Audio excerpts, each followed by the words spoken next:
اعوذ باللہ من الشیطان الرجیم بسم اللہ الرحمن الرحیم۔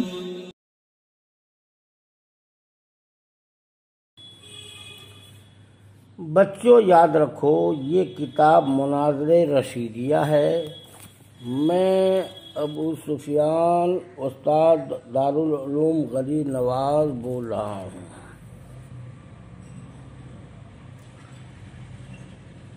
اذا مناظر رشیدیہ کی عبارت ہے اذا قام المدعی دلیلا یسمى حینئذ معللا، تو تمنع مقدمة معینة منہ مسند کما اذا منع الحکیم کبرى دلیل المتکلم بین یقول لا نسلم ان کل متغیر حادث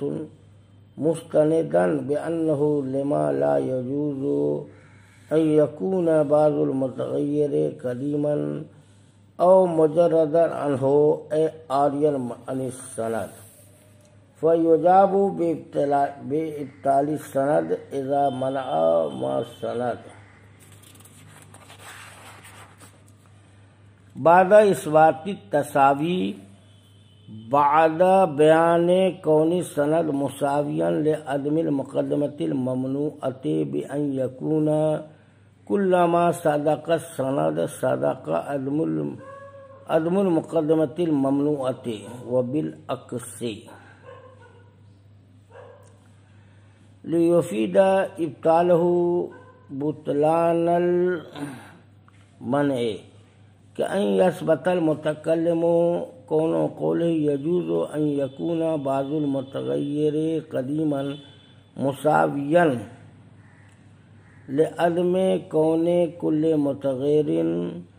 حادثا ثم یبطل بالدلیل ذلک الجواز۔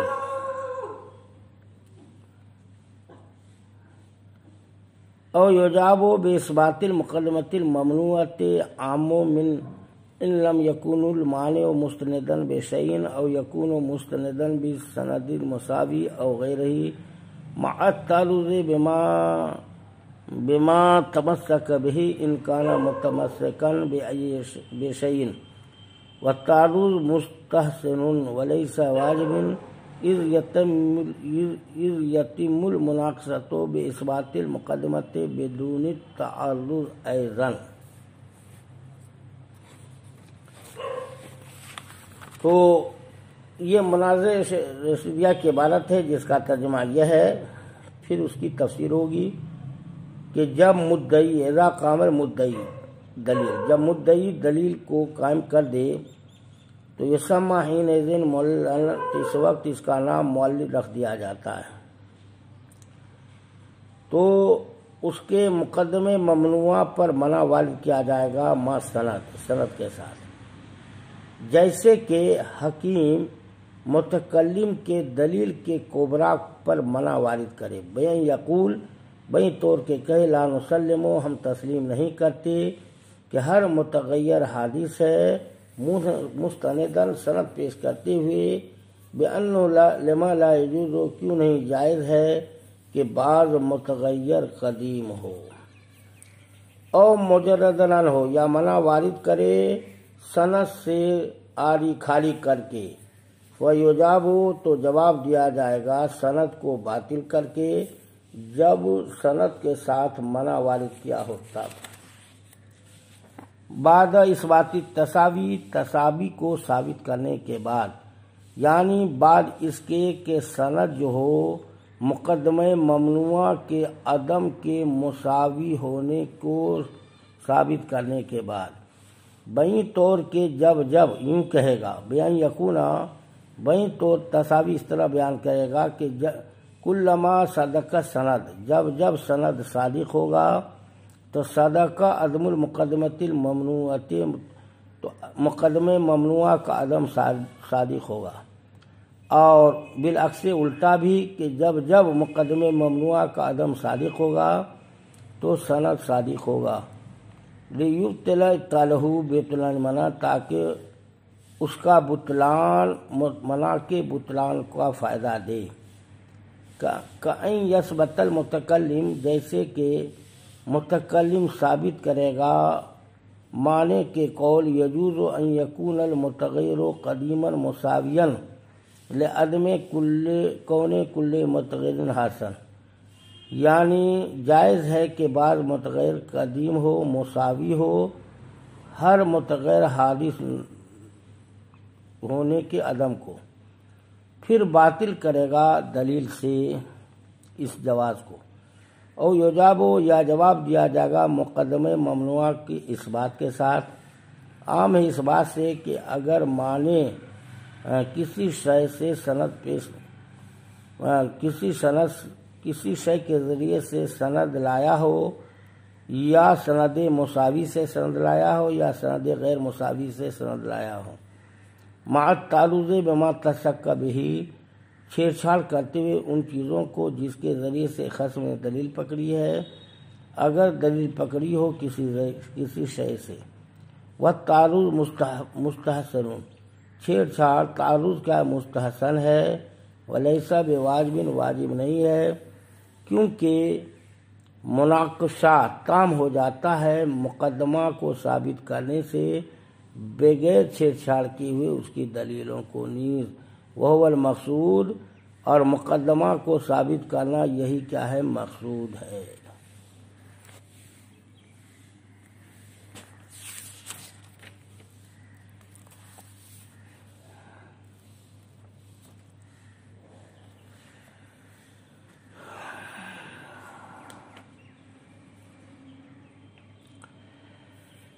فَإِذَا قَامَتْ مدعی دلیل یسمى حینئذ معللا،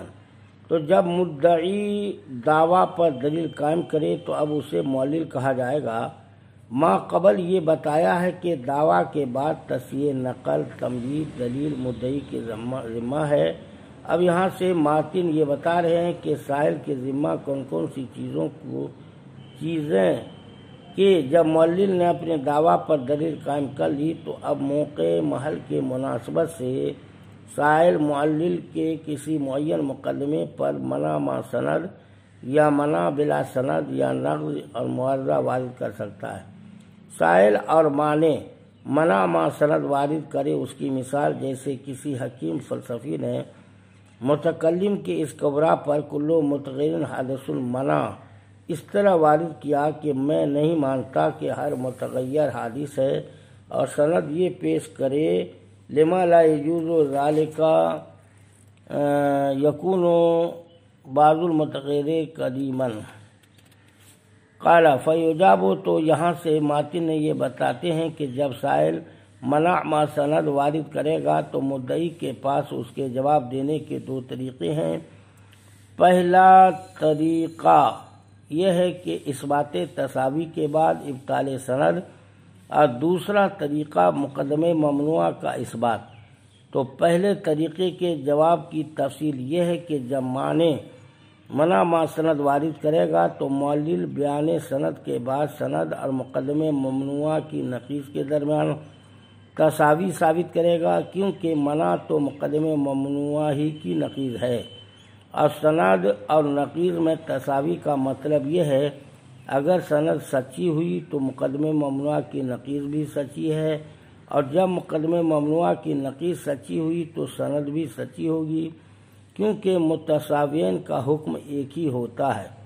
تو جب معلل اثبات تساوی کے بعد سند کو باطل کرے گا تو مقدمہ ممنوع کی نقیض باطل ہو جائے گی،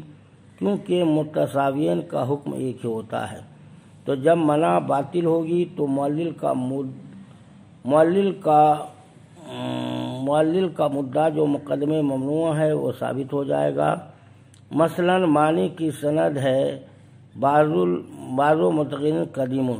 اور مقدمہ ممنوع ہے کلو متغیر حادث، اور اس کی نقیض ہے بعض المتغیر لیس بحادث۔ تو اب سند اور مقدمہ ممنوع کی نقیض میں تساوی ہے، تو جب سند بعض المتغیر قدیم باطل ہوگی تو مقدمہ ممنوع کی نقیض بعض المتغیر لیس بحادث بھی باطل ہوگی، کیونکہ متساویین کا حکم ایک ہے۔ لہذا معلل کا مقدمہ ممنوع کلو متقن حادث ثابت ہو جائے گا۔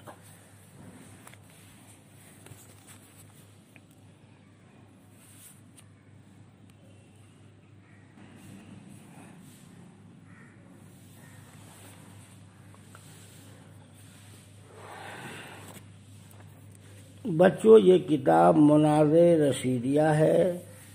میں ابو سفیان استاد دارالعلوم گلی نواز بول رہا ہوں،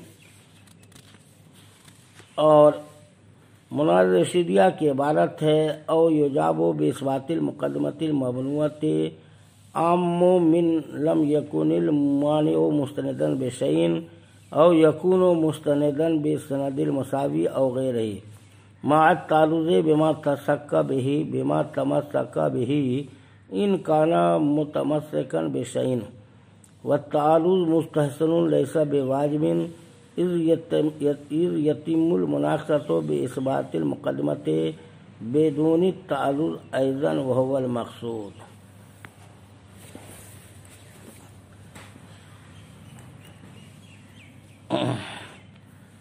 او یجاب یا جواب دیا جائے گا باثبات المقدمۃ الممنوعۃ، مقدمہ ممنوعہ ہی کو ثابت کر کے۔ عام ہے اس بات سے کہ معنی مقدمہ ممنوعہ کو ثابت کر کے جواب دیا جائے گا، یا عام ہے جواب اس بات سے کہ معنی وارد کرنے والا کسی شے سے سند پیش کیا ہو،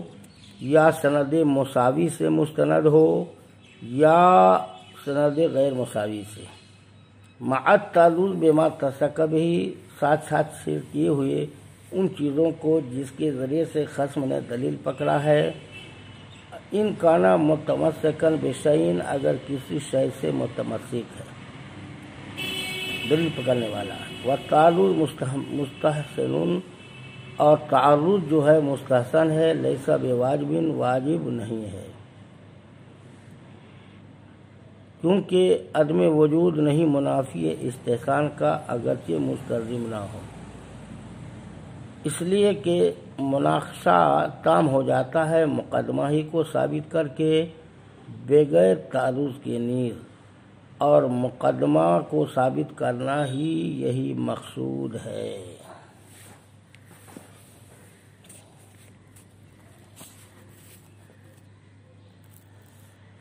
او یجابو مصنف نے کہا او یجابو باثبات المقدمۃ الممنوعۃ، یہاں سے ماتن نے مدعی کے جواب کا دوسرا طریقہ بیان کیا ہے، یا مدعی سائل کو مقدمہ ممنوعہ کے اس بات کے ساتھ جواب دے گا، عام ان لم یکن المانع۔ یہاں سے شارح یہ بتاتے ہیں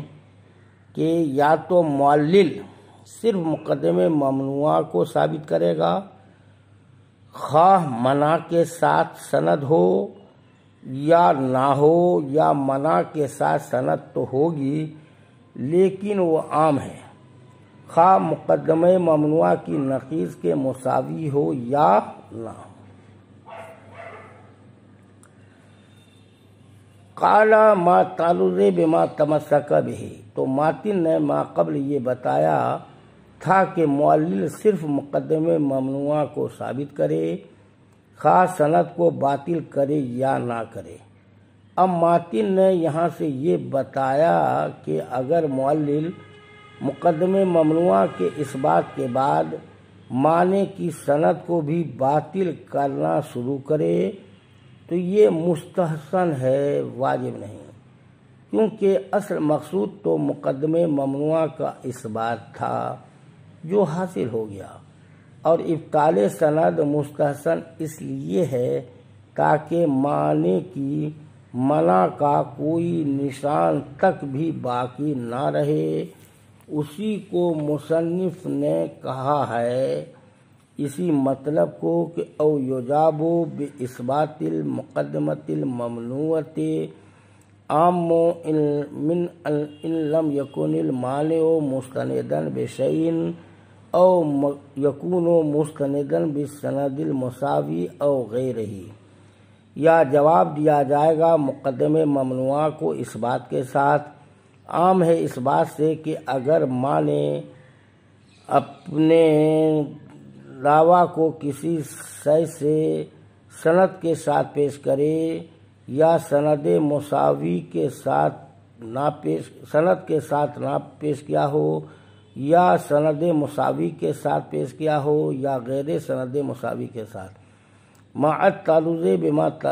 تمسک بہ، ساتھ چھیڑ کیے ہوئے ان باتوں کو جس کے ذریعے سے خصم نے دلیل پکڑا ہے، اگر دلیل پکڑا ہو کسی شے سے، والتعرض مستحسن، اور چھیڑ چھاڑ کرنا خصم کی دلیل کو یہ مستحسن ہے، واجب نہیں ہے، اذ یتم المناقصۃ، کیونکہ مناقشہ تام ہو جاتا ہے مقدمہ کو ثابت کر کے بغیر چھیڑ چھاڑ کیے ہوئے نیز، اور مقدمہ کو ثابت کرنا یہی مقصود ہے، مگر سند کو بھی باطل کر دے تو یہ اور اچھی چیز ہے تاکہ خصم کی کوئی نشانی باقی نہ رہے۔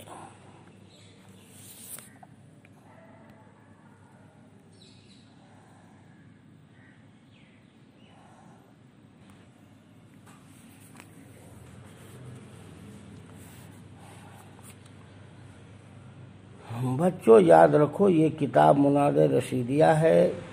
میں ابو سفیان استاد دارالمعلمین باز بول رہا ہوں۔ قال المصنف فیما نقل عنہ ابطال السند المساوی معتبر سواء کان مساویا انہ بحسب نفس الامر او بروم المعنی، فإذا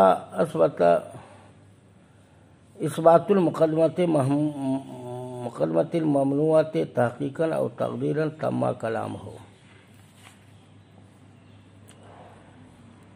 یعنی قال المصنف فیما نقل عنہ، مصنف نے کہا ان باتوں میں جو ان سے منقول ہے کہ ابطال سند المساوی، سند مساوی کو باطل کرنا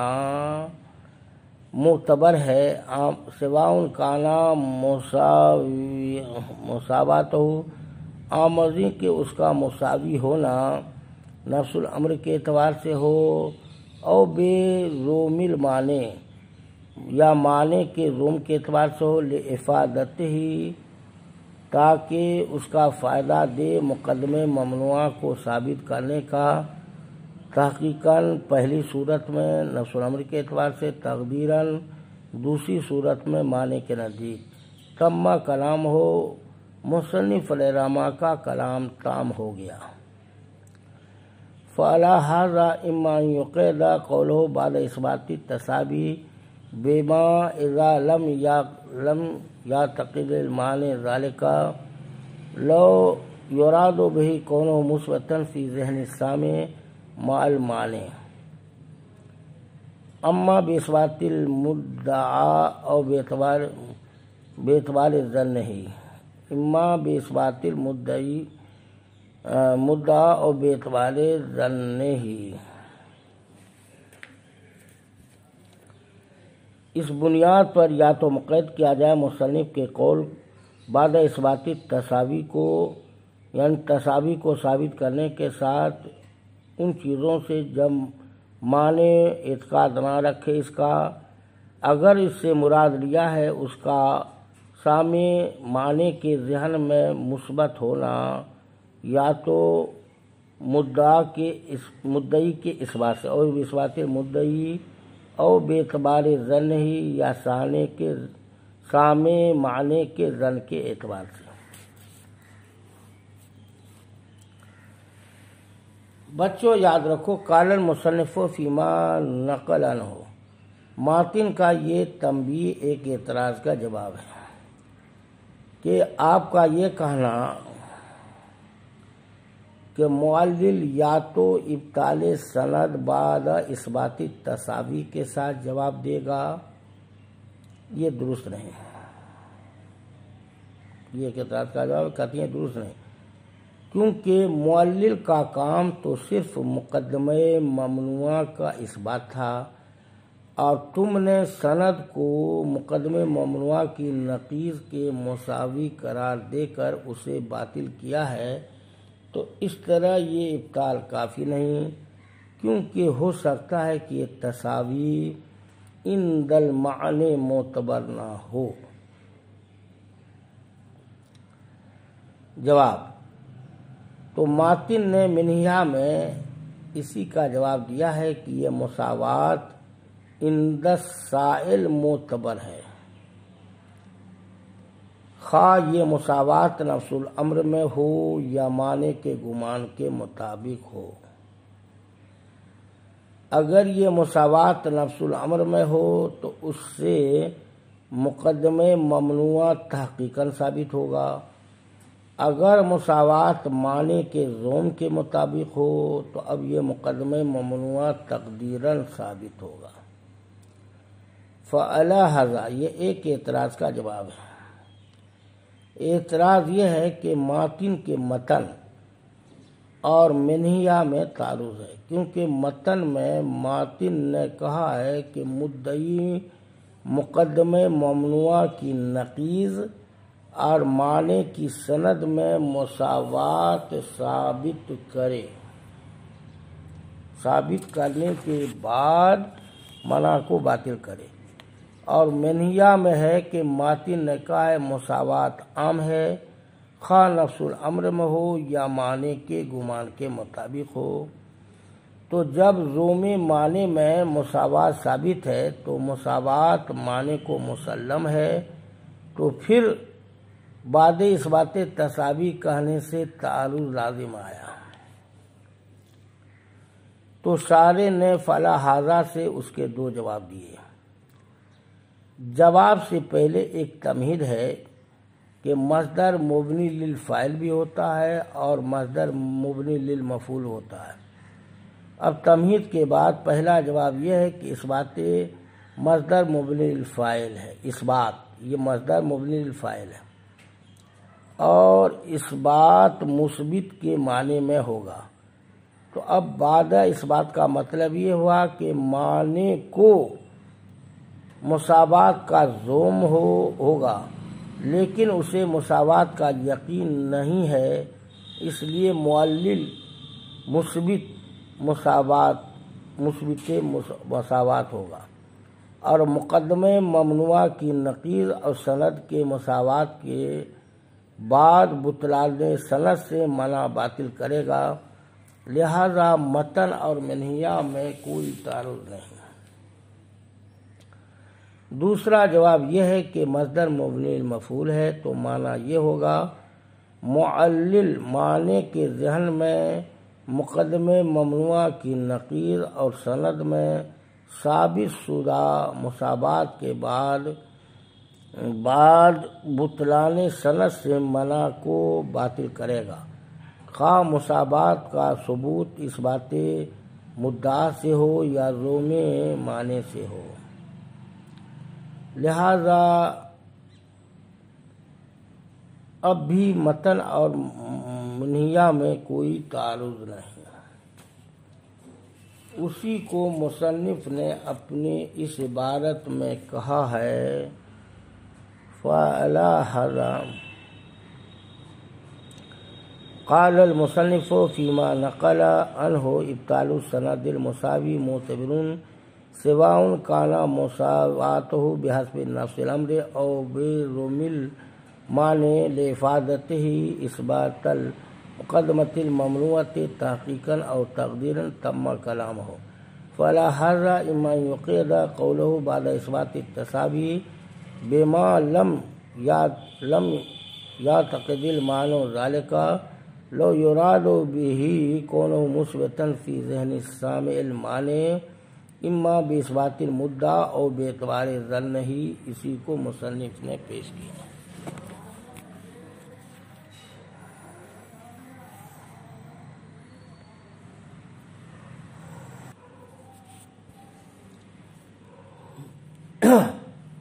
بچوں یاد رکھو، یہ کتاب مناظر رشیدیہ ہے، میں ابو سفیان استاد دارالقرآن نواز بول رہا ہوں۔ ثم علم ان مناظر رشیدیہ کی عبارت ہے ثم علم ان دفع سند یکون علی وجہین احدہما المنع بان یکون نظریا فَيَطْلِبُ الْمُعَلِّلُ الدَّلِيلَ مِنَ الْمَانِعِ عَلَيْهِ هذا أبصر لأن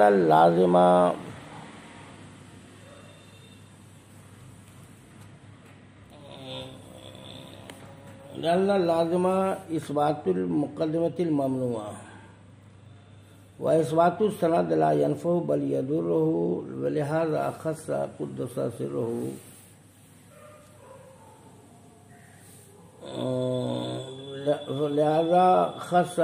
سره الإبطال بالذكر والثاني الإبطال هو إنما تنفع إذا كان مساويا للمنع لأن انتفاع أحد المتساويين في الخارج يدل على انتفاع الآخر فيه بخلاف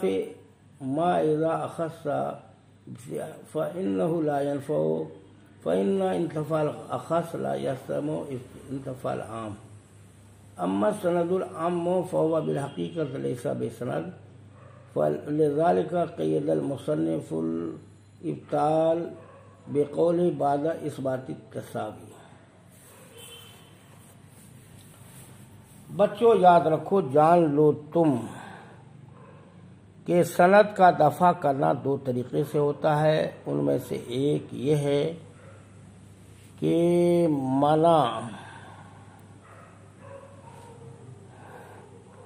بیں طور کے نظری ہو، منع بیں طور کے نظری ہو تو معلل دلیل طلب کرے گا معنی سے اس پر، ہذا ابصر، اور یہ دلیل طلب معلل کا دلیل طلب کرنا معنی سے یہ ابس ہے۔ لأن لازم علیہ، کیونکہ معلل پر لازم تھا اثبات المقدمۃ الممنوعۃ، مقدمہ ممنوعہ کو ثابت کرنا، و اثبات السند لا ينفعہ، اور سند کا ثابت کرنا اسے نفع نہیں دے گا، بل یضرہ، بلکہ اسے نقصان دے گا۔ فلہذا خص قدس سرہ، اس لیے قدس سرہ نے ابطال کو ذکر میں ابطال کو خاص کر دیا۔ اور دوسری بات باطل کرنا ہے، وہ نفع دے گا جبکہ مساوی ہو سند کے، کیونکہ متساوین میں سے ایک کا انتفاع خارج میں دلال کرے گا دوسرے کے انتفاع پر خارج میں، بخلاف اس کے کہ جب اخص ہو، کیونکہ یہ نفع نہیں دے گا،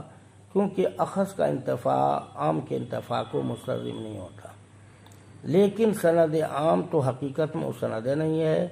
اس لیے مصنف نے مقید کر دیا ابطال کو اپنے قول بعد اثبات التساوی سے۔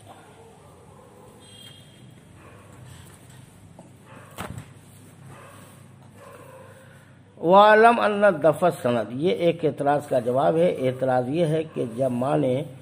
منع پر سند پیش کرے تو معلل کے پاس اس کے جواب دینے کے دو طریقے ہیں۔ ایک طریقہ یہ ہے کہ اگر معنی کی سند نظری ہو تو معلل اس پر منع وارد کرتے ہوئے معنی سے اس پر دلیل کا مطالبہ کرے گا۔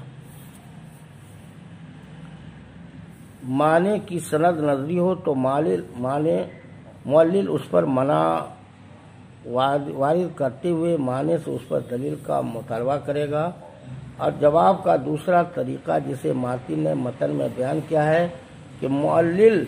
مقدمہ ممنوعہ کی نقیض اور سند میں اثبات تساوی کے بعد سند کو باطل کرے گا۔ تو جب معلل سند کا جواب دو طرح دے سکتا ہے تو ماتن نے پہلے طریقے جواب کو ذکر کیوں نہیں کیا؟ پہلا طریقہ جواب کا تھا، اس کو ذکر کیوں نہیں کیا؟ تو شارح نے اس کا جواب دیا کہ پہلا طریقہ جواب سے ابس لازم آتا ہے، کیونکہ معلل کے لیے ضروری ہے کہ وہ مقدمہ ممنوعہ کو ثابت کرے، اور معنی کی سند کا اثبات تو اس کے لیے نقصان دہ ہے، کیونکہ اگر معنی اول معنی ثانی کی منع کو ثابت کر دے تو یہ مقدمہ ممنوعہ کی نقیض کا ثبوت ہوگا۔ اب مقدمہ ممنوعہ ثابت نہیں ہو سکے گا، کیونکہ ایک نقیض کے ثبوت سے دوسرے کا ثبوت محال ہو جاتا ہے، کیونکہ اس سے اجتماع نقیضین لازم آتا ہے، لہذا سند پر معلل کی طرف سے منع غیر مفید ہے۔ وثانی الابطال ہوا انما ینفع، معلل کے لیے جواب کا دوسرا طریقہ ابطال سند ہے۔ اب یہاں سے سارے یہ بتاتے ہیں کہ معلل کے لیے کس سند کا بطلان مفید ہے اور کس کا غیر مفید۔ تو جو سند مقدمے ممنوع کی نقیض کے مساوی ہو اسے باطل کرنا معلل کے لیے مفید ہے،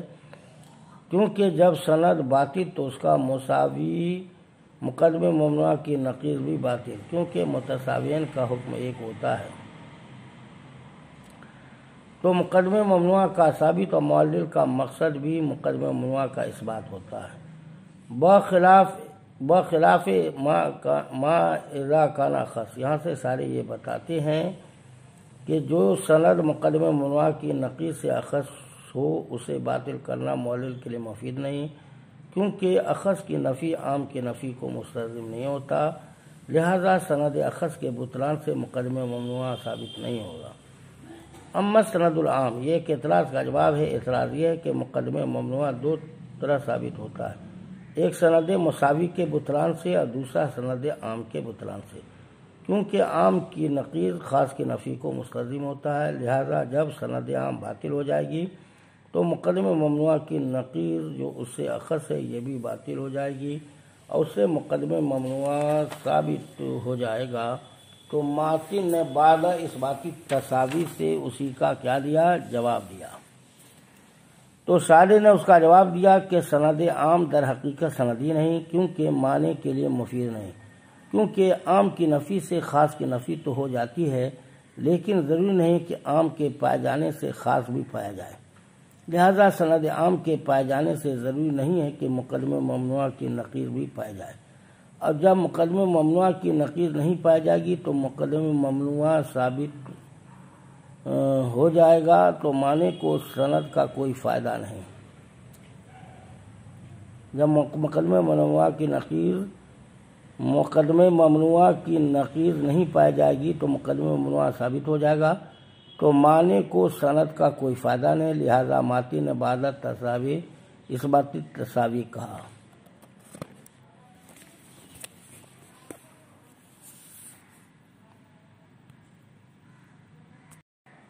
بچوں یاد رکھو یہ کتاب مناظر رشیدیہ ہے، میں ابو سفیان و استاد دانقطب نواز بول رہا ہوں۔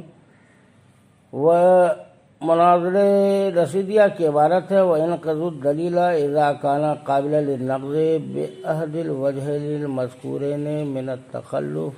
وَلُزُومِ الْمُحَالِ بِأَنْ يَقُولَ السَّائِلُ هَذَا الدَّلِيلُ غَيْرُ صَحِيحٍ لِتَخَلُّفِهِ عَنِ الْمَدْلُولِ فِي تِلْكَ الصُّورَةِ أو لأنه لو كان المدلول ثابتا لزم اجتماع النقيضين مثلا، ويعارض إن كان قابلا للمعارضة بأحد الوجوه الثلاثة المذكورة من المعارضة بالقلب والمعارضة بالمثل والمعارضة بالغير كما مر، فيجاب في صورة النقض والمعارضة بالمنع إذا كان قابلا له، او النقض ان كان سالن له، او المعارضة ان كان قابلا لها،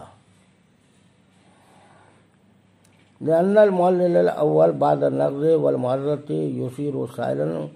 فيكون له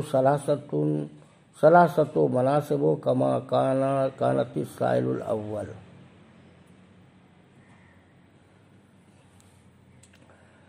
اور دلیل کو پر نقض وارد کرے گا جب نقض کا قابل ہو، وجہین مذکور میں سے کسی ایک کے ذریعے سے، وجہ مذکور میں سے کسی کے ذریعے، تخلف کے ذریعے سے یا لزوم محال کے ذریعے سے۔ بہی طور کے سائل کہے گا کہ یہ دلیل صحیح نہیں ہے کیونکہ دلیل مدلول سے متخلف ہے اس صورت میں،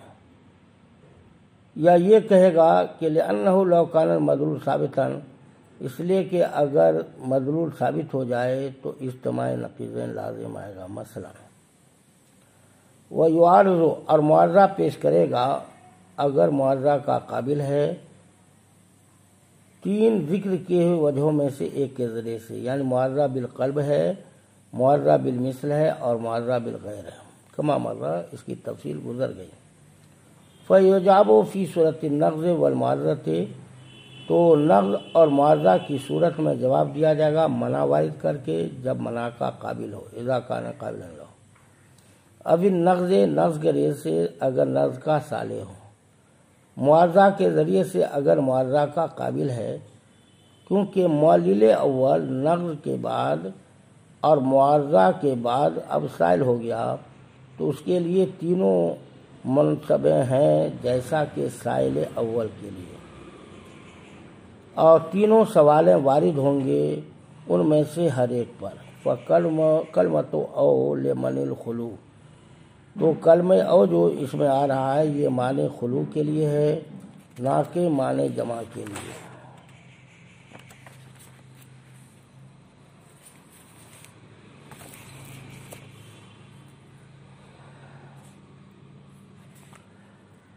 وَيَنْقَضُ الدَّلِيلُ، ما قبل بتایا جا چکا ہے کہ سائل معلل کی دلیل پر تین قسموں کے اعتراض کر سکتا ہے،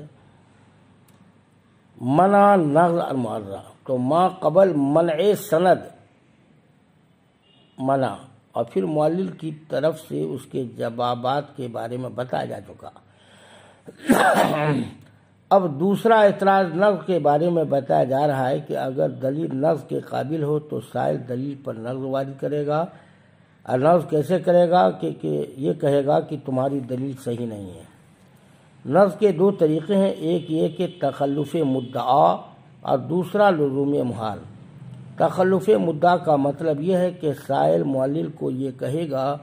فلاں جگہ تمہاری دلیل تو پائی جا رہی ہے لیکن مدعا نہیں پایا جا رہا ہے، اور لزوم محال کا مطلب یہ ہے کہ تمہاری دلیل محال کو مستلزم ہے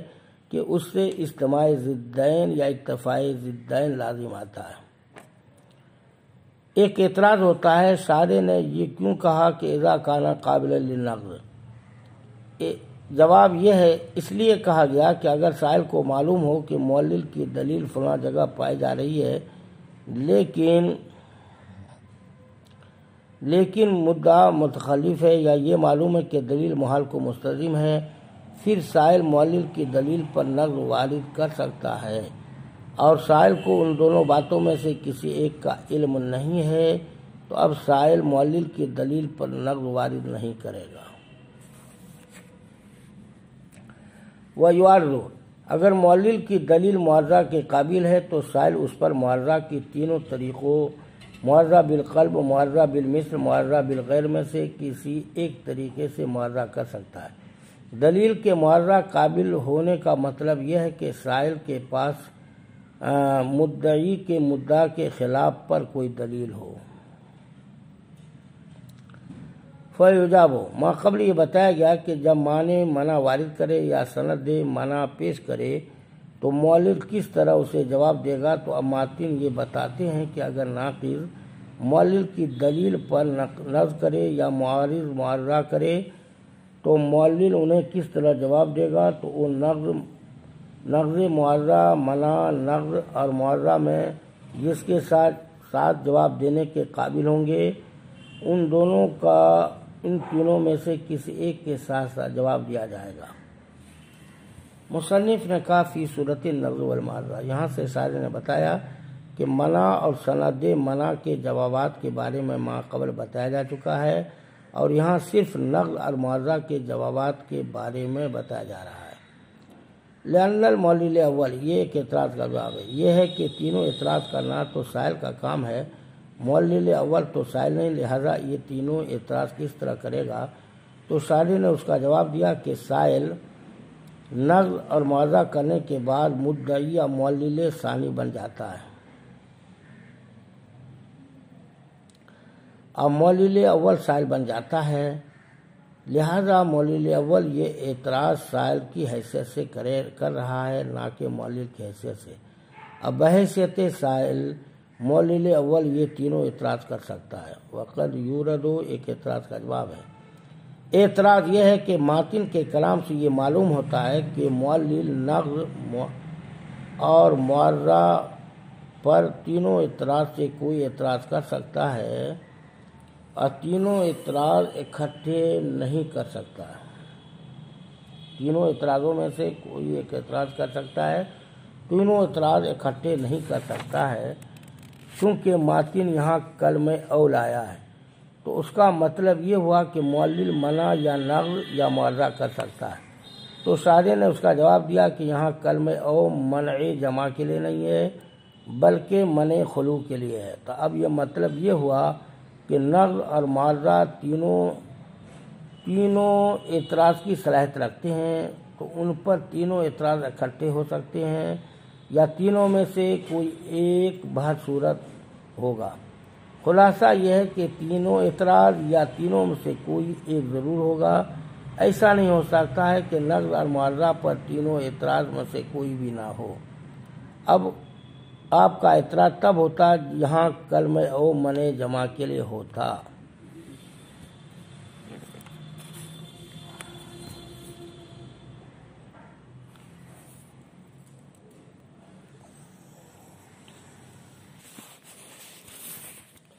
بچوں یاد رکھو یہ کتاب مناظر رشیدیہ ہے۔ میں ابو سفیان استاد دارالمقدم نواز بول رہا ہوں۔ مناظر رشیدیہ کی عبارت ہے یجوز الجواب بالتغییر بتغییر الاصل او التحریر بحیث لا یرد علیہ شیء فی الکل مطلقا سواء کان السائل مانعا او ناقضا او معارضا وسواء کان الجواب بتغییر الدعوی او الدلیل او المقدمۃ الممنوعۃ۔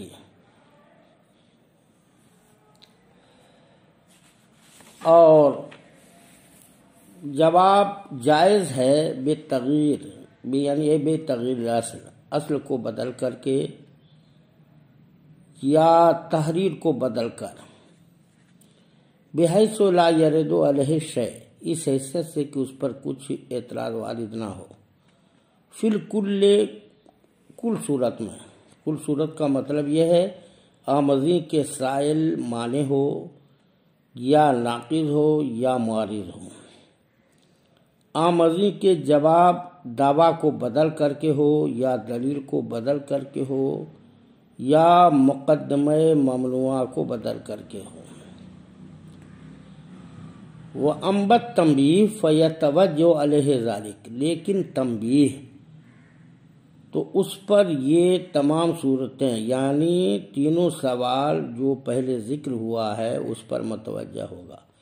فَیَتَوَجَّہُ عَلَیہ ذَلِکَ اے ما ذَکَرَہ من الاسئلۃ الثلاثہ،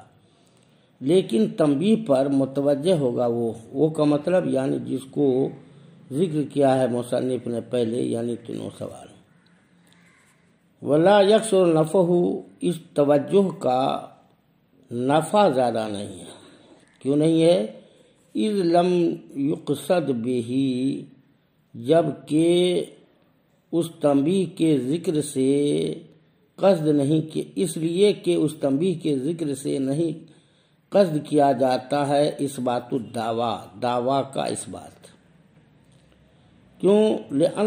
لکونہا بدیہۃً، کیونکہ یہ دعویٰ بدیہی ہوتا ہے، غیر محتاجۃ الاثبات، اس بات کا محتاج نہیں ہوتا ہے۔ فلا یقدح ذلک التوجیہ، توجہ تو یہ توجہ جو ہے دعویٰ کے ثبوت میں نقصان نہیں دے گا۔ یہ دعویٰ کو مطلوب کی تعویل میں کی جائے گی یا مدعا کی تعویل میں، کیونکہ ثبوت ہی کی ضمیر مذکر ہے، مؤنث کی طرف نہیں لوٹے گی۔ المستغنی یعنی یہ مستغنی لے ثبوت ہی کی صفت ہے، یعنی جو مستغنی ہے اس بات سے بخلاف استدلال کے، فَإِن توجہ ہونا یقدح فی ثبوت الدعویٰ، کیونکہ یہ استدلال کے وقت اگر یہ چیزیں متوجہ ہو جائے تو دعویٰ کے ثبوت میں نقصان دے گا، لیکن ہی محتاجن علیہ، کیونکہ استدلال کا کیا ہوتا ہے؟ محتاج ہوتا ہے۔ کان الاولا یذکر الدلیل بدل استدلال، اولا یہ ہے کہ دلیل کو ذکر کرے جو یدل استدلال جو استدلال پر کیا کرے، دلالت کرے۔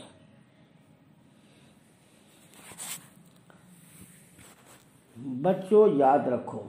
وجوز الجواب بالتغییر، ما قبل یہ بتایا جا چکا تھا کہ معلل منع کا جواب کس طرح دے گا، النقض اور معارضہ کا جواب کس طرح دے گا۔ اب یہاں سے ان تینوں کا مشترک جواب بتایا جا رہا ہے، منع کا، نقض کا، معارضہ کا۔ ان تینوں کا مشترک جواب بتایا جا رہا ہے کہ معلل تغییر اصل یا تحریر کے ساتھ جواب دے گا۔ تغییر اصل کا مطلب بچہ یہ ہے کہ دعویٰ کو تبدیل کر دے۔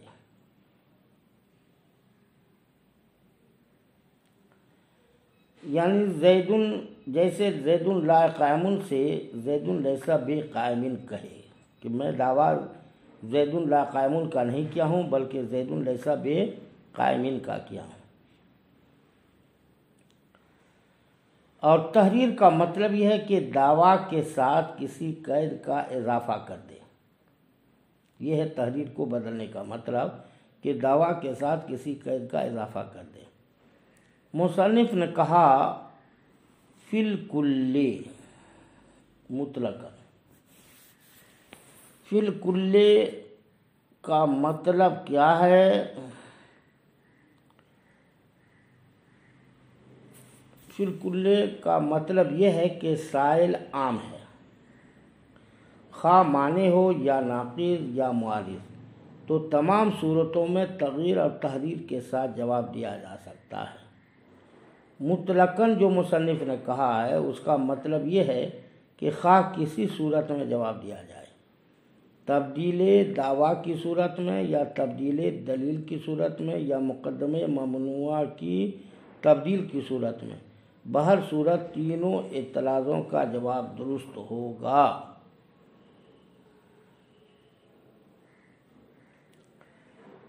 مصنف نے کہا اما تنبیہ فیتوجہ علیہ ذالک، ما قبل یہ بتایا گیا ہے کہ اگر مدعی نے نظری دعویٰ پر دلیل دی تو سائل اس پر کون کون سے اعتراض کر سکتا ہے اور مدعی اسے کس طرح جواب دے گا۔ یہاں سے یہ بتانا چاہتے ہیں کہ اگر مدعی نے خفی دعویٰ کیا ہے اور اس پر تنبیہ پیش کی ہے تو اب سائل کیا کرے گا، اس کے جواب میں مدعی کیا کرے گا۔ تو ماتن یہ بتا رہے ہیں کہ جب مدعی نے خفی دعویٰ پر تنبیہ پیش کی تو سائل اس پر منع، نقض، معارضہ تینوں اعتراض وارد کر سکتا ہے، لیکن معنی کے لیے یہ اعتراض زیادہ مفید نہیں ہے۔ نقض اور معارضہ کے لیے تو ہے، کیونکہ مدعی تنبیہ سے مدعا ثابت نہیں کرنا چاہتا ہے۔ مدعا تو بدی ہونے کی وجہ سے خود بخود ثابت ہے، لہذا سائل کی طرف سے تنبیہ پر اعتراضات سے اس بات مدعا میں کچھ خرابی نہیں ہے، اور اس کے برعکس دلیل پر یہ اعتراض کرنے سے اس بات مدعا میں خرابی پیدا ہوگی، کیونکہ اس بات مدعا دلیل کا محتاج ہوتا ہے، تنبیہ کا محتاج نہیں ہوتا ہے۔ مصنف نے کہا اب ای دعویٰ بتاویل مطلوب، یہ اعتراض کا جواب ہے۔ اعتراض یہ ہے کہ فی ثبوت ہی میں ضمیر مذکر ہے، اس کا مرجع دعویٰ ہے اور یہ مؤنث ہے، اور راجع مرجع میں مذکر اور تانیث کے لحاظ سے مطابقت ہوتی ہے، یہاں مطابقت نہیں ہے۔ تو سارے نے اس کا جواب دیا کہ دعویٰ مطلوب یا مدعا کی تعویل میں، یعنی دعویٰ سے مراد مطلوب یا مدعا ہے، اور یہ دونوں مذکر ہے، لہذا راجع اور مرجع میں مطابقت ہے۔ قولہ صفت لثبوتہ سے سارے نے المستغنی کی ترکیب بتا دی۔ فإن التوجہ، ماتن نے کہا تھا بخلاف استدلال،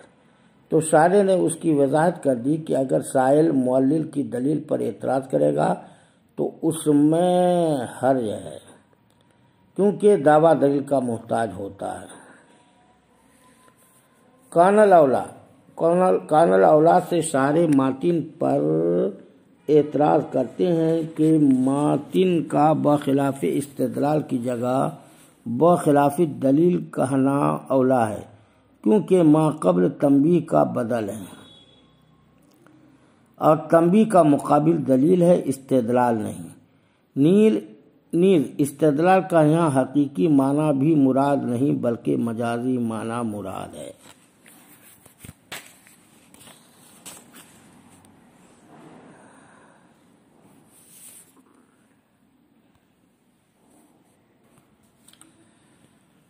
بچوں یاد رکھو،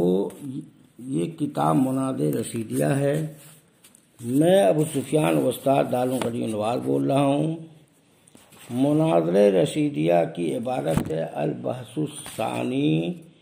ما سیتلی علیک ہوا قولہ التعریف الحقیقی لاستعمالہ علی دعوی ضمنیہ وہی ان ھذا المذکور والجزء الاول جنس له والثانی فصل له یمنع بأن یقال لا نسلم انه حد له والاول جنس والثانی فصل وينقذ ببيان الاختلال في تردده بأن يقال ما ذكرت ليس بمانع لدخول فرد من افراد غیر المحدود فيه وعكسه بأن يقال ذلك ليس بجامع لخروج فرد من افراد المحدود عنه ويعارض بغيره أي بحد غير ما ذكره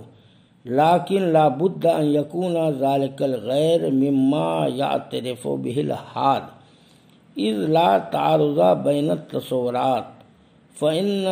احدا منها لا یمنع الآخر۔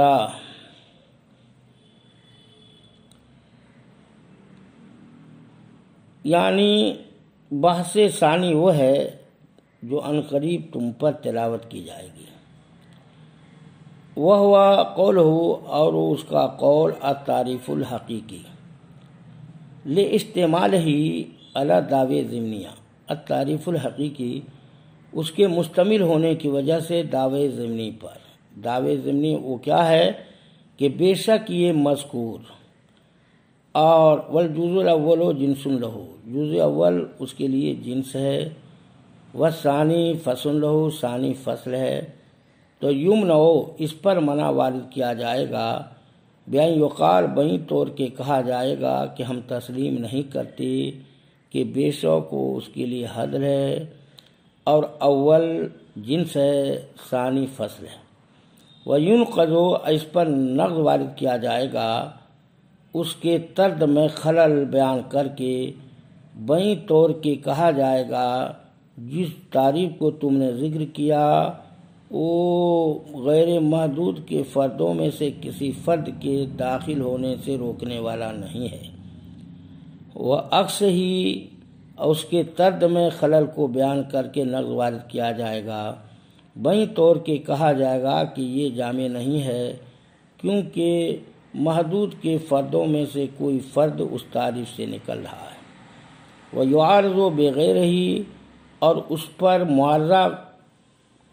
معارضہ پیش کیا جائے گا ایسے حد سے، اس حد کے علاوہ جس حد کو مدعی نے ذکر کیا ہے۔ لیکن ضروری ہے، لیکن لابد ان یکون ذلک الغیر، لیکن ضروری ہے کہ یہ غیر دوسری تعریف جو ہو جو مترز کر رہا ہے، معارض کر رہا ہے، ان میں سے ہے جس کو حد بیان کرنے والا اقرار کرے، کیونکہ تصورات کے درمیان کوئی تعارض نہیں ہے۔ فإن أحد منها لا يمنع الآخر، کیونکہ ان میں سے کوئی دوسرے کو روک نہیں سکتا ہے۔ تو جیسے ہمارے لیے دعوی ضمنیہ ہے ایسے ہی ہمارے لیے دلائل ہے اس پر، کیونکہ منع اور نقض اور معارضہ لوٹے گا انہی دلائل کی طرف۔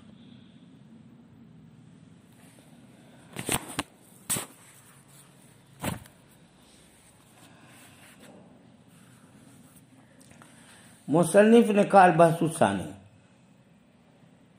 قولہ ما یتلا علیک، یہ ایک اعتراض کا جواب ہے۔ اعتراض یہ ہے کہ البحث الثانی مبتدا ہے اور التعریف جو متن کی عبارت ہے اس کی خبر ہے۔ خبر کا مبتدا پر حمل ہوتا ہے اور یہاں حمل درست نہیں، لہذا تعریف کو خبر بنانا بھی درست نہیں ہے، یہ اعتراض ہوا۔ اسی اعتراض کا مصنف نے جواب دیا ماسا یتلا علیک سے۔ جواب تو سارے نے اس کا جواب دیا ہے کہ التعریف البحث الثانی کی خبر نہیں بلکہ خبر محذوف ہے۔ وہ کیا ہے؟ ماسا یتلا علیک، اور اس کا حمل مبتدا پر درست ہے۔ ما قبل پہلی بحث گزری جو بحث کی ترتیب طبیب میں تھی، اور یہ دوسری بحث ہے۔ یہ بتاتے ہیں کہ تعریف کا ما قبل میں 3 قسمیں گزری تھی۔ تعریف کی ما قبل میں 3 قسمیں گزری تھی۔ حقیقی جسے بحسب الحقیقت کہا جاتا ہے، اصطلاحی جسے بحسب الاسم کہا جاتا ہے، اور تعریف لفظی۔ تو ان تینوں میں سے تعریف حقیقی پر بھی تینوں سوال وارد ہوتے ہیں۔ مصنف نے کہا لاستعمالہ، یہ در حقیقت ایک اعتراض کا جواب ہے۔ لاستعمالہ سے ایک اعتراض کا جواب ہے۔ اعتراض یہ ہے کہ تعریف حقیقی میں بھی مناظرہ ہوتا ہے، لیکن مناظرہ کی تعریف اس پر صادق نہیں آتی، کیونکہ مناظرہ کی یہ تعریف ہے کہ توجہ المتخاصمین فی النسبت، اور نسبت سے مراد نسبت تامہ خبری ہے، جیسے کہ ما قبل مذکور ہوا، اور یہ نسبت تو قضایا میں ہوتی ہے اور تعریف حقیقی میں نہیں ہوتی، کیونکہ تعریف حقیقی تصور ہے، لہذا اس میں مناظرہ کس طرح ہوگا؟ تو ماتن نے اس کا جواب دیا کہ یہ تعریف ضمنی دعوے پر کیا ہے؟ مشتمل ہے، جن میں نسبت ہوتی ہے اور ان میں مناظرہ ہوتا ہے، ان پر اعتراض ہوتے ہیں۔ وہی ان ھذا المذکور، یہاں سے شارح نے ان دعوے ضمنیہ کی وضاحت کر دی کہ ھذا المذکور حد الاول جنس الثانی فصل، تو یہ تعریف حقیقی میں یہ ضمنی دعوے ہوتے ہیں جس کی وجہ سے تعریف حقیقی میں مناظرہ وارد ہوتا ہے۔ مثلا منع اس طرح وارد ہوگا کہ یہ حد نہیں ہے یا یہ فصل نہیں ہے، اور نقض اس طرح وارد کرے گا کہ اس میں طرد نہیں ہے۔ اس کا مطلب یہ ہے کہ اس میں غیر معرف کے افراد داخل ہو رہے ہیں، لہذا یہ دخول غیر سے معنی نہیں، یا یہ تعریف جامع افراد نہیں، کیونکہ یہ معرف کے بعد افراد پر صادق نہیں آتی۔ اس تعریف پر معارضہ بھی کیا جا سکتا ہے۔ لحد غیر ما ذکر، یہاں سے شارح یہ بتانا چاہتے ہیں کہ تعریف حقیقی پر معارضہ کس طرح ہوگا، تو اس کی 3 شرطیں ہیں۔ نمبر 1، جس پر معارضہ کیا جا رہا ہے وہ حد ہو، رسم نہ ہو۔ رسم چونکہ تصور محض ہے، اس لیے اس میں معارضہ نہیں ہو سکتا، کیونکہ معلل کہہ سکتا ہے کہ وہ بھی ایک تصور ہے اور یہ بھی، لہذا اس میں کوئی معارضہ نہیں۔ نمبر 2، دوسری شرط یہ ہے حد اول کے مقابلے میں سائل اور معارض جو تعریف کر رہا ہے وہ بھی حد ہو۔ تیسری شرط یہ ہے کہ حد اول یہ بھی تسلیم کرے کہ سائل نے جو تعریف کی ہے وہ بھی حد ہی ہے، تاکہ جانبین سے ضمنی دعوے کی وجہ سے معارضہ ہو سکے۔ قیل کما ان لنا دعوی ضمنیہ، یہاں سے شارح ماتن پر اعتراض کرتے ہیں کہ جیسے حد حقیقی میں دعوی ضمنیہ کی وجہ سے اس پر تینوں اعتراض ہو سکتے ہیں، تو اسی طرح اگر حاد نے ان دعوے ضمنی پر دلیل دی ہے تو وہاں بھی منع، نقض اور معارضہ تینوں وارد ہو سکتے ہیں۔ لہذا ماتن کو چاہیے تھا کہ وہ بھی ذکر کرتے کہ دعوے ضمنیہ کے دلائل پر بھی تینوں اعتراض وارد ہوتے ہیں۔